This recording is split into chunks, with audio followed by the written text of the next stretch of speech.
नमस्ते आप सभी को। सनातन वीर चैनल पर आप लोगों का स्वागत है। आप लोग से ये आग्रह है कि हमारे चैनल को सब्सक्राइब करें, लाइक करें, शेयर करें।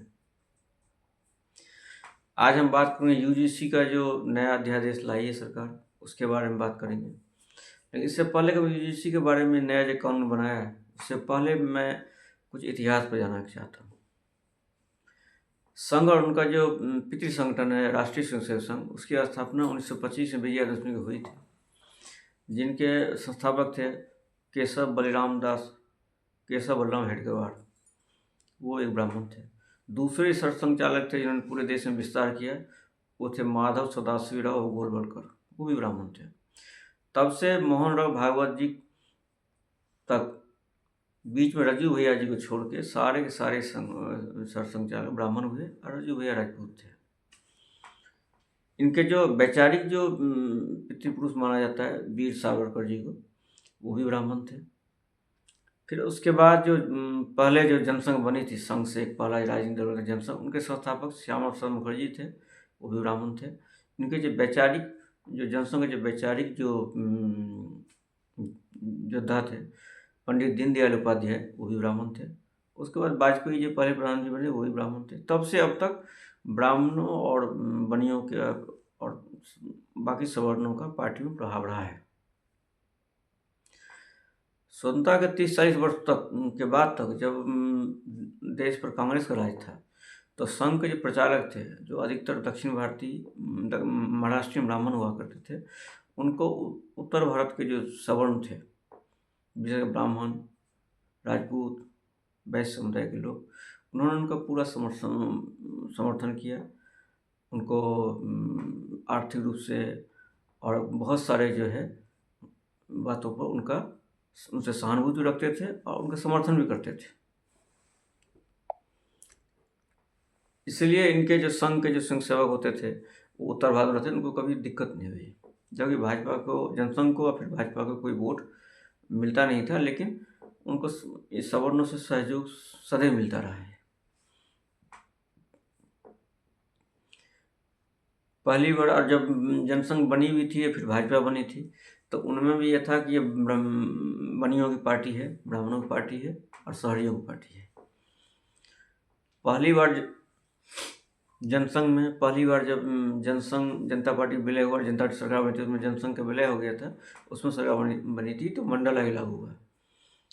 जनसंघ कोटे 100 से अधिक 100 के करीब सांसद थे, लेकिन किसी ने भी इसका विरोध नहीं किया। लेकिन मंडल आयोग लागू होने से पहले ही ये सरकार गिर गई। और फिर 1989 में जब विश्वनाथ प्रताप के नेतृत्व में सरकार बनी थी, वो भाजपा के समर्थन से बनी थी। उस सरकार ने मंडल आयोग लागू किया। समाज में एक विद्वेष और विभाजन पैदा हुआ और भाजपा को उसकी मुख्य सहमत थी। फिर उसके बाद जब नरेंद्र मोदी 2014 में सरकार बनी थी, तो इसमें पूरी तरह से उनको भारी जनसमर्थन मिला था और उसमें सवर्णों ने बहुत ज़्यादा समर्थन को दिया था। लेकिन इसके बाद भी मोदी सरकार ने 2015 में SC/ST का जो कानून के दुरुपयोग के बारे में जो सुप्रीम कोर्ट ने निर्णय दिया था, तो सरकार ने इसको कानून को पलट दिया। ये साहवानो कांड जैसे मामला हुआ था। फिर सरकार ने पिछड़ा वर्ग आयोग बनाया और आगे बहुत सारे, और बार बार बाबा साहब अम्बेडकर का नाम गुणगान सरकार करती रही है। और भीमराव अम्बेडकर इतना बड़ा गुणगान मोदी सरकार ने किया, और उनको हर जगह उनके नाम से 5 तीर्थ बनाए। तीर्थ देवी देवताओं के नाम से होता है, लेकिन उन्होंने बनाया। हर तरह कोशिश किया कि SC/ST और उनकी सारी वोट उनको मिले। 2019 में उनको उससे भी बड़ी जीत मिली। 2024 में थोड़ा सा झटका लगा इनको, उत्तर प्रदेश में थोड़ा राजपूत का वोट उनको कम मिला, लेकिन ब्राह्मणों ने वोट उनको बिना शर्त पूरा वोट दिया। लेकिन सरकार को इनसे भी पूरा मन नहीं भरा। अब सरकार पूरी तरह से चाहती थी कि पूरा वोट मिले और पूरी तरह से जो पार्टियां सोशलिस्ट या वामपंथी या कांग्रेस पार्टियों के जनाधार, उसको पूरी तरह से अपने पाले में करने के लिए जिसकी ज़रूरत नहीं थी, वो कानून बना दिया।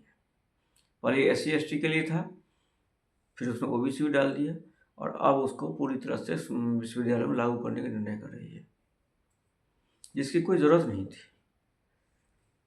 बात वही होती है जो वामपंथियों का नैरेटिव था, ये मैकालेवादी नैरेटिव था, कि शोषण किया 1000 वर्षों से। क्या शोषण हुआ, उसके बारे में सरकार को देना चाहिए था, बताना चाहिए था क्या शोषण हुआ। पूरे इतिहास में ये लोग शंबुक और इसका एकलव्य की बात उठाते हैं और उसी के नाम से बोलते हैं कि उसका शोषण हुआ, कर्ण के साथ अन्याय हुआ। अब ये बात छुपाया जाता है कि एकलव्य जो है, एकलव्य कोई वनवासी वनवासी का लड़का नहीं था, मगध सम्राट के सेनापति का लड़का था। और कर्ण भी सूत पुत्र, सूत जो है वो पिछड़ी जात के नहीं थे। तो इस सब बातों से कोई लेना देना नहीं है। सरकार को श्वेत पत्र लाना चाहिए था कि कितना शोषण हुआ, ब्राह्मणों ने सवर्णों ने कितना शोषण किया है, उसके बारे में बताया जाए, उनका आंकड़ा दिया जाए। अगर उन्होंने शोषण नहीं किया है तो वो बताया जाए, शोषण किया है तो ये बताया जाए इतना शोषण किया है।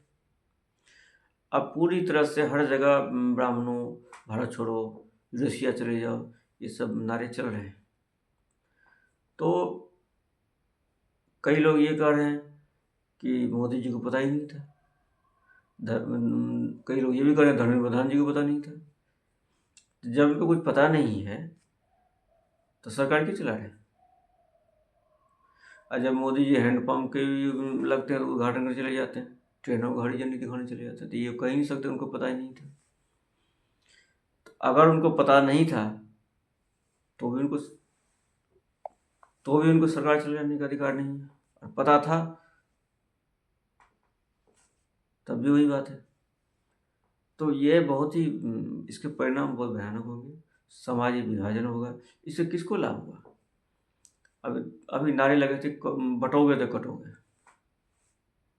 तो आप तो खुद ही बांट रहे हो। वोट देने के समय में हिंदू एक हो जाओ, वोट दे दो हमको, और जब चुनाव खत्म हो जाता है तो हिंदुओं को बांट ले चले जाते हैं। इनके बातों से लगता है कि सीताराम गोयल जी की वो बातें सच बात उन्होंने कहा था कि हिंदुओं का जो अंतिम विनाश होगा संघ भाजपा के हाथों ही होगा। क्या ये सही है? इसका निर्णय तो आगे भविष्य करेंगे। आप लोग अगर हमारा ये कंटेंट अच्छा लग रहा है तो हमें लाइक करें, शेयर करें और चैनल को सब्सक्राइब भी करें। नमस्ते।